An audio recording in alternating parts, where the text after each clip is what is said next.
Good morning students. हम topic कर रहे थे geological time scale. Geological time scale का एक पार्ट तो हमने कर लिया था जिसमें हमने देखा था कि किस तरीके से from the origin of the earth अलग अलग स्पीसीज का विकास हुआ था और उनका एक्सटिंक्शन हुआ था। कैसे क्या है कि उस एक्सटिंक्शन के रीजन क्या थे कि कहीं पर कोई एस्टेरॉयड जो है वो पृथ्वी से टकराया था जिसकी वजह से क्या है कि क्रिटेशियस पीरियड में डायनासोर का एंड हो गया था। दूसरी ओर कहीं हमने देखा था कि पर्मियन पीरियड में क्या है वोल्केनिक इरप्शन की वजह से अर्थ का जो टेम्परेचर है वो बढ़ गया था। अर्थ में क्या है कि ऐसी जहरीली गैस से जो अर्थ के एटमॉस्फेयर है उसमें आ गई थी और ऑक्सीजन की कमी हो गई थी। इस ऑक्सीजन की कमी की वजह से ओशियन एनोक्सिया हो गया था जिसकी वजह से क्या है कि मैराइन स्पीसीज भी काफी मात्रा में समाप्त हो गई थी। बट उसके बाद क्या है कि अलग अलग स्पीसीज का विकास हुआ था। हम क्रिटेशियस पीरियड पे थे जहां पर क्या है कि डायनासोर का पहले तो क्या है कि बहुत ज़्यादा एक्सेस में मतलब डेवलपमेंट हुआ था जो कि बिल्कुल पीक पे पहुंच गया था। और इसके एंड में हमने देखा था कि किसी एस्टेरॉयड के पृथ्वी के साथ टकराने की वजह से पूरे के पूरे डायनासोर का एक्सटिंक्शन हो गया था। बचे हुए थे मैमल्स। मैमल्स का विकास जो है वो आने वाले ईरा में हुआ था। तो आज हम बात करेंगे सेनोजोइक ईरा की। Cenozoic era when humans appeared and beginning of the modern world. Cenozoic era की जो शुरुआत होती है वो शुरुआत होती है आपकी 6.5 करोड़ ईयर्स अगो से इसकी शुरुआत होती है जो कि आज तक ये टाइम चल रहा है। ओके, तो इसमें क्या है जो सेनोजोइक ईरा है उसका डिवीजन दो पीरियड में किया जाता है। फर्स्ट है आपका टर्शरी पीरियड एंड देन है आपका क्वाटरनरी पीरियड। अब टर्शरी पीरियड में कौन कौन से ऐसे इवेंट्स हुए थे जिसकी वजह से ये पीरियड इंपॉर्टेंट बन गया था। ऐसे ही कुछ इवेंट्स क्या है कि क्वाटरनरी पीरियड में भी हुए थे। क्वाटरनरी पीरियड में ह्यूमन का इवोल्यूशन हुआ था, मतलब मानव बना था। इस प्रकार से अगर हम दो मेन बातें बताते हैं सेनोजोइक ईरा के बारे में तो ये है कि इसमें मैमल्स का विकास हुआ था और दूसरी ओर इसमें ह्यूमन का भी इवोल्यूशन हुआ था। डायनासोर का क्या है, डायनासोर का एक्सटिंक्शन हो गया था। डायनासोर के खत्म होने के बाद ये जो ईरा आया था इसे सेनोजोइक ईरा बोला जाता है। चलिए अब इसका डिवीजन देख लेते हैं कैसे कैसे किया गया है। सबसे पहले आता है इसका डिवीजन टर्शरी पीरियड में। अब जो पीरियड है उसका डिवीजन कैसे होता है, इपोक में, और इपोक का फाइनल डिवीजन होता है एजिज में। देखिए फर्स्ट जो इसका डिवीजन किया गया है वो किया है पैलियोसीन इपोक में। पैलियोसीन इपोक में क्या है कि हमने देखा था कि जो भी वेजिटेशन थी उसके लिए जो क्लाइमेट थी वो सही बन गई थी क्योंकि ऑक्सीजन की मात्रा बढ़ गई थी जिसकी वजह से यूवी रेडिएशन जो है वो पृथ्वी तक नहीं आ रही थी। ऑक्सीजन लेवल हाई हो गया था, वेजिटेशन आ गए थे, फ्लावरिंग प्लांट्स आ गए थे। इसकी वजह से क्या है कि जो वनस्पति है यानी कि जो वेजिटेशन है उसके लिए बहुत अच्छी दशाएं आ गई थी। उसके लिए जो टेम्परेचर है वो बहुत सही आ गया था। पैलियोसीन जो इपोक है इसका टाइम पीरियड बनता है 6.5 करोड़ ईयर्स से 5.8 करोड़ ईयर्स तक। इसमें क्या है कि लैंड सरफेस पर क्या है कि पूरी ग्रीन वेजिटेशन आ गई थी। ऑर्गेनिज्म का जो विकास हुआ था उसमें मेजर जो एनिमल्स थे वो कौन से थे, एलिफेंट, हॉर्स, कैट, पिग, ये सारे एलिफेंट्स थे। और बर्ड्स में फ्लाइंग बर्ड्स का भी विकास हो गया था। इन सभी जंतुओं का विकास क्या है कि पृथ्वी के धरातल पर हो रहा था यानी कि लैंड सरफेस के ऊपर हो रहा था। लैंड सरफेस पर वनस्पति का विकास हो गया था यानी कि इन जंतुओं के लिए भोजन का विकास हो गया था, इसीलिए इन जीवों का विकास भी लैंड सरफेस पर देखने को मिला था। After that Eocene epoch. Eocene epoch में क्या है, इसका जो सबसे पहले हम टाइम पीरियड देखेंगे that 5.8 to 3.5 crore years ago तक का इसका टाइम बनता है। यहाँ पे हमने देख लिया था कि पर्मियन पीरियड जो था उसमें पेंजिया पूरे तरीके से बन गया था। अब क्वेश्चन आपके लिए कि पेंजिया किसे कहते हैं। पेंजिया सुपर कॉन्टिनेंट है। सभी के सभी कॉन्टिनेंट्स क्या है कि पर्मियन पीरियड में आपस में जुड़े हुए थे, इसे पेंजिया कहा गया था। पेंजिया एक सुपर कॉन्टिनेंट था। पेंजिया क्या है कि चारों ओर से जल से घिरा हुआ था, इसे पेंथालासा कहा गया था। जब पेंजिया का विखंडन हुआ था तो उस वजह से क्या है कि बहुत सारे ओशियंस और सीज का निर्माण हुआ था। वो हम कॉन्टिनेंटल ड्रिफ्ट थ्योरी में डिस्कस करेंगे। कॉन्टिनेंटल ड्रिफ्ट थ्योरी की जो स्लाइड मैंने तैयार की हैं वो मैंने अपने शॉर्ट्स में डाल दी हैं, आप चाहें तो वो देख सकते हैं। ओके, पर्मियन पीरियड में क्या है कि पेंजिया पूरे तरीके से बन गया था। इयोसीन इपोक तक आते आते क्या है कि पेंजिया का विखंडन भी हो गया था और इससे क्या है कि इंडियन ओशियन का और अटलांटिक ओशियन का निर्माण भी हो गया था। वोल्केनिक इरप्शन क्या है कि साथ के साथ हो रहे थे क्योंकि प्लेट क्या है कि आपस में टकरा रही थी। प्लेटों के आपस में टकराने की वजह से यानी कि कॉन्टिनेंटल एंड ओशियनिक प्लेट के कन्वर्जेंस की वजह से वोल्केनिक इरप्शन हो रहे थे।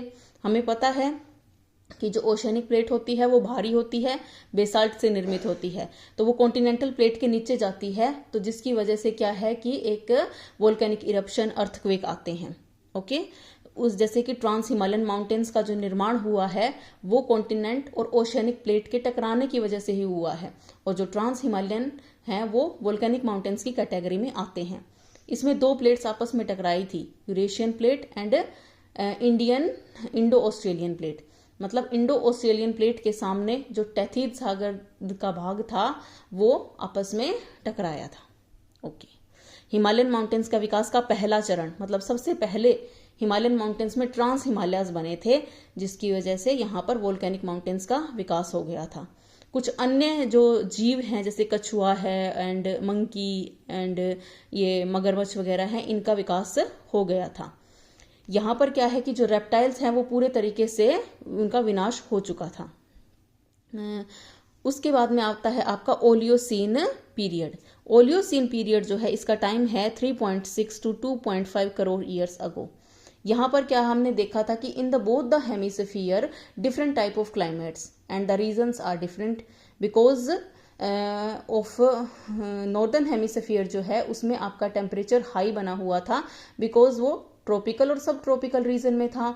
सेकंड जो रीजन था वो ये था कि जो भी ओशनिक विंड्स आ रही थी वो धरातल तक आते आते सूख जाती थी, इस वजह से क्या है कि डेजर्ट टाइप क्लाइमेट बना हुआ था। दूसरी ओर हमने देखा कि जो सदर्न हेमिस्फीयर था उसमें ग्लेशियल टाइप ऑफ क्लाइमेट बनी हुई थी, जिसका कारण क्या था, जिसका रीजन ये था कि वो साउथ पोल के पास में स्थित था। तो क्या है कि अलग अलग जगह पर अलग अलग प्रकार की क्लाइमेट विकसित हो रही थी। कुछ भाग ऐसे थे जहां पर क्लाइमेट बहुत ज्यादा हॉट हो गई थी और कुछ भाग ऐसे थे जहां पर क्लाइमेट क्या है कि बहुत ज्यादा कोल्ड हो गई थी। जहां पर क्लाइमेट कोल्ड हुई थी वहां पर जो फॉरेस्ट है उनका डिस्टिंक्शन हो गया था और उनका जो किस में चेंज हो गए थे, वो घास में बदल गए थे। दूसरी ओर क्या है कि स्तनधारी जीव हैं उनका विकास हो गया था एंड आल्प्स माउंटेन का विकास भी इस टाइम पर हुआ था। Okay, after that Oligocene Miocene period comes. Miocene period की जो टाइम पीरियड है वो है 2.5 to 1.3 करोड़ ईयर्स अगो। इसमें क्या है कि मतलब मेन जो विकास हुआ था वो व्हेल एंड शार्क फिश का विकास हुआ था। हमने देख लिया था कि जो हिमालयन माउंटेन्स है उसका फॉर्मेशन होना शुरू हो गया था। यहाँ पर हिमालयन माउंटेन्स है, रोकीज माउंटेन्स है, एंडीज माउंटेन, आल्प्स माउंटेन्स, इसका भी विकास हुआ था। इनका विकास भी इसी प्रकार से हुआ है जिस प्रकार से हिमालयन माउंटेन्स का विकास हुआ है, means continent and oceanic plate convergence की वजह से। बट यहाँ पर क्या है कि हिमालयन माउंटेन्स में 2 टाइम्स कन्वर्जेंस हुआ है। हिमालयन माउंटेन्स में पहला कन्वर्जेंस हुआ था of the continental plate and oceanic plate, तब हुआ था वोल्केनिक माउंटेन्स का निर्माण, और उसके बाद में कॉन्टिनेंटल प्लेट का कन्वर्जेंस हुआ था जिसकी वजह से हुआ था फोल्ड माउंटेन्स का निर्माण। इसी वजह से क्या है कि हिमालयन माउंटेन्स की हाइट भी हमको ज्यादा मिलती है। दूसरी ओर अगर हम बात करते हैं रोकीज माउंटेन्स की और एंडीज माउंटेन्स की, तो इनमें क्या है कि 1 टाइम कन्वर्जेंस हुआ है of the oceanic plate and continental plate. Okay, यहाँ पर क्या है कि मेडिटेरियन सी का भी विकास हो गया था। अब हमने बोला था कि जो पेंजिया था सबसे पहले एक सुपर कॉन्टिनेंट था जो कि सारे के सारे कॉन्टिनेंट्स क्या है कि आपस में जुड़े हुए थे, पर जैसे जैसे पेंजिया विखंडित हुआ तो कॉन्टिनेंट्स का निर्माण हुआ। यहाँ पर हमने पहले ही बता दिया था कि जैसे जैसे कॉन्टिनेंट्स बनेंगे तो कुछ सीज का और कुछ ओशंस का निर्माण होगा। इसी प्रकार से भूमध्य सागर का निर्माण हुआ था in the south of European continent and in the north of African continent. तो भूमध्य सागर को क्या है कि एक अवशेष माना जाता है टैथीज सागर का। ओके, यहाँ पर यूरोप और एशिया जो है वो आपस में जुड़े हुए थे। Okay, after the Miocene period Pliocene period comes. इस प्लायोसीन पीरियड का जो टाइम पीरियड है वो है 1.3 crore years ago to 30 lakh crore years ago तक का। ओके, इसमें क्या है कि मानव जैसे दिखने वाले बंदर का विकास हो गया था। इसे क्या है ऑस्ट्रेलोपिथेकस बोला गया था। पर्वतों का जो उत्थान है वो चल ही रहा था, कहीं पर वोल्केनिक माउंटेन्स बन रहे थे, कहीं पर फोल्ड माउंटेन्स बन रहे थे, जिसकी वजह से क्या है कि हमने पहले पढ़ लिया था कि आर्मोरिकन मूवमेंट क्या होता है, आर्मोरिकन मूवमेंट में किस प्रकार से यूरोपियन माउंटेन्स का निर्माण हुआ है। दूसरी ओर हमने देखा था कि एक तरफ Laurasia, Baltic shield and Avalonia shield आपस में टकरा रहे थे, जिसकी वजह से क्या है कि जो लेपेटस सागर है वो क्लोज हो गया था, और उसकी वजह से जो नॉर्थ अमेरिका के Appalachian mountains, British island and Greenland के कुछ आइलैंड, स्कैंडिनेविया के कुछ माउंटेन्स का निर्माण हुआ था। तो ये सारी प्रोसेस जो है वो चल रही थी। क्यों चल रही थी ये हमें पता चलता है प्लेट टेक्टोनिक थ्योरी से, क्योंकि प्लेट टेक्टोनिक थ्योरी हमें ये बताती है कि कॉन्टिनेंट्स और ओशियनिक प्लेट जो है वो आपस में एक दूसरे से कहीं कन्वर्ज कर रही है, कहीं डाइवर्ज कर रही है। मीन्स इनका जो मूवमेंट है वो कंटिन्यूअस है, इनका मूवमेंट रुक नहीं रहा है। इनका मूवमेंट क्यों नहीं रुक रहा है? क्योंकि जो फोर्स लग रहा है ना वो पृथ्वी के अंदर से लग रहा है। ये जो मूवमेंट हो रहा है वो इंट्रूसिव फोर्स की वजह से हो रहा है। ये movement because of the volcanic eruption और मैग्मा की वजह से हो रहा है, क्योंकि पृथ्वी के जो आंतरिक परत है उसका टेम्परेचर 6000 डिग्री सेल्सियस तक है, इसीलिए वहां पर किसी भी रॉक का सॉलिड स्टेट में रहना पॉसिबल है ही नहीं। इसीलिए वो मेल्ट है और वो जो मोल्टन मैग्मा है वो बाहर आने की कोशिश कर रहा है, जिसकी वजह से क्या है कि oceanic plate and continental plate आपस में मूव करती हैं।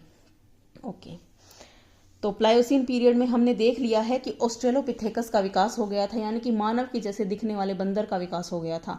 पर्वत है उनका उत्थान चल ही रहा था। महासागर एवं महाद्वीप जो वर्तमान में जैसे हैं, यानी कि मॉडर्न में हमें जैसे पैसिफिक ओशियन है, जैसे इंडियन ओशियन है, अटलांटिक ओशियन है, आर्कटिक ओशियन है, जैसे दिखाई देते हैं वैसा स्वरूप इन्होंने ले लिया था। व्हेल मछली जो है यहाँ पर शार्क का विनाश हो गया था।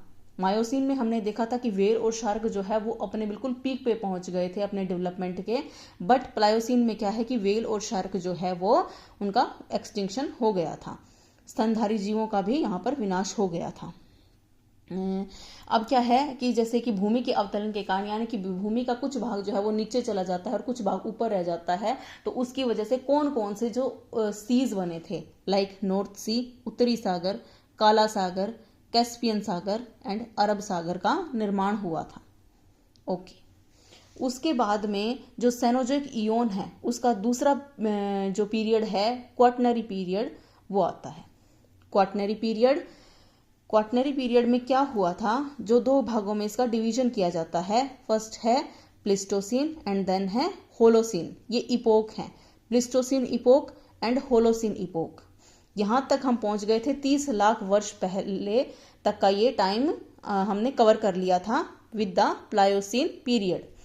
क्वाटरनरी पीरियड की शुरुआत यहीं से होती है, from the end of the Pliocene period. Okay, Pleistocene epoch जो है इसमें पहले आता है और उसके बाद में आता है इसमें होलोसिन इपोक। तो प्लिस्टोसीन इपोक का टाइम पीरियड जो है वो क्या है, 30 lakh years ago to 10 lakh years ago तक का इसका टाइम पीरियड है, 30 लाख से 10 लाख साल पहले तक का। इसमें क्या है कि ग्लेशिएशन की प्रोसेस हुई थी, इसमें 4 हिमनदन हुए थे। ये 4 ग्लेशिएशन आपको याद रखने हैं, जिनका नाम गुंज, मिंडेल, रिस और वोम था। इसमें क्या है कि पृथ्वी के ऊपर बर्फ की परत छा गई थी, यानी कि टेम्परेचर बहुत ज्यादा कम हो गया था। इसे ग्रेट आइस एज के नाम से भी जाना जाता है। आइस थी तो इसीलिए जीवों को अपने आप को मतलब एडजस्ट करना और जीवित रहना बहुत मुश्किल था। इसीलिए क्या है कि उन्होंने अपने शरीर के अंदर ही कुछ बदलाव कर लिए थे, शरीर में परिवर्तन कर लिए थे। जैसे कि कुछ जीवों में पंखों का विकास हो गया था, जैसे बड़े बड़े पंख बन गए थे, जिससे कि क्या है कि वो अपने आप को प्रोटेक्ट कर सकते थे फ्रॉम द आइस। क्या है, कुछ जीव थे उनकी जो चर्बी होती है स्किन के ऊपर वो ज्यादा बड़ी मतलब मोटी हो गई थी। कुछ ने क्या है कि अपने आप को प्रोटेक्ट करने के लिए अपने शरीर को छोटा कर लिया था। यहीं पर जाकर के क्या है कि मनुष्य का विकास हुआ था। मनुष्य क्या है कि अपनी समस्याओं को झेल रहा था, तो यहाँ पर मनुष्य के मस्तिष्क का विकास भी हुआ था, यानी मनुष्य का जो माइंड है वो भी बना था। ओके, पर्वतों का विकास तो हो ही गया था। हम तब से देख रहे थे कि कहीं वोल्केनिक माउंटेन्स है, कहीं फोल्ड माउंटेन्स है, उनका विकास तो हो ही रहा था। बट उनके ऊपर क्या है कि वेदरिंग और इरोजन की प्रोसेस काम कर रही थी, जिसकी वजह से उनके जो पीक थे, यानी कि जो उनका शीर्ष था वो गोलाकार हो गया था। यहाँ पर नॉर्थ अमेरिका में क्या है कि फिर धीरे धीरे से टेम्परेचर ज़्यादा होने लगा था प्लीस्टोसीन में, मतलब प्लीस्टोसीन को बोला जाता है ग्रेट आइस एज, और यहाँ पर बर्फ़ की जो चादर है वो पृथ्वी के ऊपर थी। बट क्या है कि धीरे धीरे जब टेम्परेचर बढ़ने लगा था तो ये हिम नदियाँ जो हैं ये पिघली थी, जिसकी वजह से नॉर्थ अमेरिका की यूएसए में जो ग्रेट लेक्स हैं, 5 महान झीलें हैं, उनका निर्माण हुआ था। गंगा और ब्रह्मपुत्र में जो खादर का विकास है वो भी इसी पीरियड में आपके इसी इपोक में हुआ था। ओके, अब आते हैं होलोसीन इपोक पे। होलोसीन इपोक में क्या है कि इसमें टेम्परेचर बढ़ रहा था, तभी क्या है कि हिम पिघल रही थी, आइस मेल्ट हो रही थी, तभी क्या है कि लेक्स का निर्माण हो रहा था। अब हिम के पिघलने से क्या होगा, मेल्टिंग होगी, यानी कि जो आइस है आपकी वाटर में चेंज होगी, जिससे क्या है कि पानी की अधिकता होगी और जो आपका सी लेवल है वो राइज करेगा।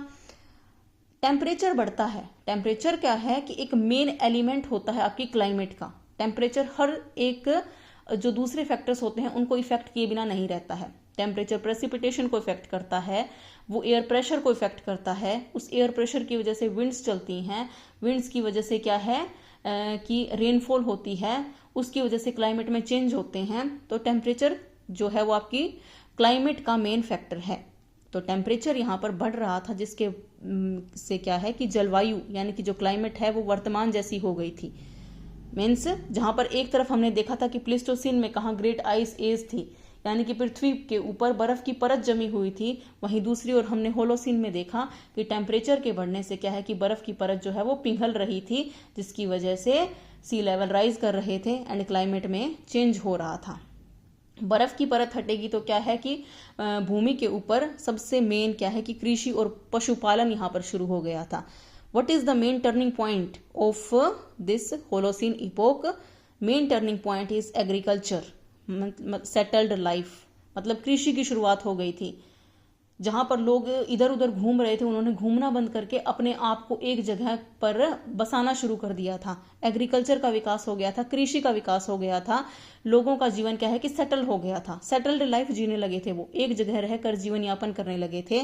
पॉपुलेशन ग्रोथ हुई थी, पॉपुलेशन बढ़ने लग गई थी, डिवीजन ऑफ लेबर हो गया था, श्रम का विभाजन हो गया था। मतलब जैसे मेन तो विभाजन स्त्री पुरुष में, पहले स्त्री पुरुष में क्या है कि किया जाता था, बट आज तो हम different type of division of labour देखते हैं। ओके, यहाँ पर क्या है कि राइज ऑफ सिविलाइजेशन हुआ था। अब जब इंसान किसी एक जगह पर रहने लग जाएगा, वहां पर वो कृषि करने लग जाएगा, साथ में उसका परिवार है, साथ में नेबर है, तो वहां पर क्या है कि एक प्रकार की संस्कृति का, एक प्रकार की सभ्यता का भी विकास होगा। तो यहीं से क्या है कि राइज ऑफ सिविलाइजेशन भी होता है, सभ्यता और संस्कृति का विकास यहीं से होता है। कुछ विद्वान मानते हैं कि हम अभी भी एंथ्रोपोसीन में हैं, यानी कि अभी भी हम कुछ न कुछ ग्लेशिएशन पीरियड में ही चल रहे हैं। यहाँ पर विद्वानों ने क्या है ऐसा मानते हैं कि हिमनदन जो है वो अभी तक समाप्त नहीं हुए हैं, अभी हम इंटरग्लेशिएशन पीरियड में जी रहे हैं। हमने एक विभाजन जो है वो सिनोजोइक ईरा का ये देख लिया है, जहां पर इसका क्या है कि टर्शरी पीरियड में एंड क्वाटनरी पीरियड में। फिर टर्शरी पीरियड का जो डिवीजन है वो 5 इपोक्स में, और क्वाटनरी पीरियड का जो डिवीजन है वो 2 इपोक्स में, quaternary epoch and Holocene epoch में देख लिया है। एक और डिवीजन सिनोजोइक ईरा का जो है वो मॉडर्न ज्योग्राफी में आपका बताया जाता है, तो आप वो भी कर लीजिए, क्योंकि हो सकता है क्वेश्चन इससे रिलेटेड भी आ जाए। ओके, सेनोजोइक ईरा का क्या है कि मेनली 3 पीरियड्स में डिवाइड किया जाता है, Paleogene period, Neogene period and Quaternary period. Paleogene period, ये पीरियड जो है आपका 66 to 23 मिलियन ईयर्स अगो तक रहा था। मेन इसमें क्या है कि मैमल्स का एंड बर्ड्स बहुत तेजी से विकास हुआ था, यानी कि इनमें बहुत ज्यादा डाइवर्सिटी आ गई थी। पृथ्वी का जो क्लाइमेट है वो धीरे धीरे ठंडा होने लगा था, मतलब हम उसी ओर जा रहे हैं, ग्रेट आइस एज की तरफ ही जा रहे हैं हम। मतलब ये भी मतलब जो डिवीजन किया गया है इसके नाम अलग हैं, बट मेन जो इवेंट्स हुए थे, जो जियोलॉजिकल बायोलॉजिकल इवेंट्स हुए थे, वो सिनोजोइक ईरा के आपके सेम ही रहेंगे। तो फर्स्ट जो डिवीजन है वो है पैलियोजीन पीरियड, जिसमें 66 to 23 मिलियन ईयर्स अगो का आपका टाइम था। मैमल्स और बर्ड्स में बहुत तेजी से डाइवर्सिटी आ गई थी, और जो अर्थ का क्लाइमेट है वो धीरे धीरे ठंडा होने लग गया था। ओके, उसके बाद में आता है नियोजीन पीरियड। नियोजीन पीरियड का जो टाइम पीरियड है वो है 23 to 2.6 मिलियन ईयर्स अगो। इस समय क्या है कि ग्रासलैंड का विकास हुआ था। ये हमने देखा था, जो मैंने आपको ये डिवीजन करवाया है, इसमें भी हमने देखा था कि कहीं पर क्लाइमेट क्या है कि गर्म हो रही थी, कहीं पर ठंडी हो रही थी। तो जहां पर क्लाइमेट क्या है कि कोल्ड हो रही थी वहां पर वनस्पति का विकास होना पॉसिबल नहीं था। तो वहां पर जो बड़े बड़े पेड़ थे उनका तो विनाश हो गया था और उसका स्थान ग्रासलैंड ने ले लिया था। मॉडर्न एनिमल्स जैसे कि हॉर्सेज और एलिफेंट का विकास हो गया था और यहीं पर प्राकृतिक मानव के पूर्वज भी दिखाई देने लगे थे, जो कि हमने इसमें देखा था कि मानव जैसे दिखने वाले बंदर का विकास हो गया था। जिसे क्या कहा गया था, ये क्वेश्चन आपके लिए है कि इसे क्या बोला गया था। इसका वीडियो के एंड में मैं इसका जवाब दूंगी। ओके, क्वाटरनरी पीरियड उसके बाद में आता है। क्वाटरनरी पीरियड का जो टाइम है वो 2.6 मिलियन ईयर्स अगो से प्रेजेंट तक था। इसमें क्या है कि आइस एज भी हुए थे और मॉडर्न ह्यूमंस यानी कि एस्ट्रेलोपिथेकस जो कि मानव के जैसे दिखने वाले जीव बंदर थे, और क्या है कि जो ह्यूमंस जैसे दिखने वाले जीव थे उन्हें होमोसेपियंस भी बोला गया था, उसका विकास हो गया था। अब हम कह सकते हैं कि सिनोजोइक ईरा जो है वो पृथ्वी के इतिहास का वो चरण है जहां पर कि मैमल्स का विकास हुआ है, जहां पर स्तनधारी जीवों का विकास हुआ है, जहां पर पृथ्वी का मॉडर्न इकोसिस्टम विकसित हुआ है। और इस मॉडर्न इकोसिस्टम के विकास में हर किसी फैक्टर ने योगदान दिया है, चाहे वो किसी प्रकार का एक्सटिंक्शन हो, चाहे फिर वो किसी प्रकार का डेवलपमेंट हो। यहाँ पर क्या है कि जहाँ पर फ्लावरिंग प्लांट्स थे, जहाँ पर एंजियोस्पर्म्स जीव थे, जहाँ पर एम्फीबियन का विकास था, कहीं पर रेप्टाइल्स का विकास था, तो कहीं पर एज ऑफ फिशेस थी। तो ये हर प्रकार का जितने भी प्रकार के परिवर्तन हुए हैं, इन सभी परिवर्तनों के साथ क्या है कि पृथ्वी ने अपना एक विकसित स्वरूप धारण किया है। इन्हीं की वजह से क्या है कि पृथ्वी का विकास आज ऐसा हुआ है और इसी वजह से हम पृथ्वी के अंदर इतनी प्रकार की जैव विविधता देखते हैं। वो जैव विविधता फ्लोरा एंड फोना में हमें दिखाई देती है। हमें ओशन में बहुत से प्रकार के जीव दिखाई देते हैं, लैंड सरफेस पे हमें बहुत से प्रकार के जीव दिखाई देते हैं। इसीलिए आज हमारी पृथ्वी जो है वो इतनी विविधताओं को लिए हुए है, क्योंकि इसने बहुत से एक्सटिंक्शन को, बहुत से डेवलपमेंट से ये होकर के गुजरी है। और अंततः यहाँ पर क्या है कि मानव का विकास हुआ है, यहाँ पर मैन बना है, यहाँ पर मॉडर्न वर्ल्ड बन गया है, जिस मॉडर्न वर्ल्ड में हम जी रहे हैं। ओके, जो आपसे मैंने क्वेश्चन पूछा था कि जो मानव जैसे दिखने वाले बंदर थे उनका क्या नाम था, तो उनका नाम था ऑस्ट्रेलोपिथेकस। और मानव के जो पूर्वज हैं उन्हें क्या बोला जाता है, होमोसेपियन बोला जाता है। तो यहीं पर मैं अपने वीडियो को एंड करती हूँ। आज हमने जियोलॉजिकल टाइम स्केल का जो हमारा टॉपिक है वो कंप्लीट कर लिया है। आने वाले वीडियो में मैं इसके 20 क्वेश्चंस का एक सेट आपको करवाऊंगी। आई होप आप उन क्वेश्चंस का आंसर दे सकेंगे, क्योंकि हमने बहुत अच्छे से बिल्कुल पॉइंट टू पॉइंट मैंने आपको ये जो टॉपिक है ये कवर करवाया है। एंड आफ्टर दैट अगर मैं आपको कहती हूँ कि ये जानकारी अगर आपको अच्छी लगी है तो आप मुझे जियो सविता चैनल पर सब्सक्राइब कर सकते हैं, ताकि मैं और कोई भी informative video related to geography डालती हूँ तो वो आपको मिल जाए, ताकि उसका नोटिफिकेशन आप तक पहुँच जाए। Thank you.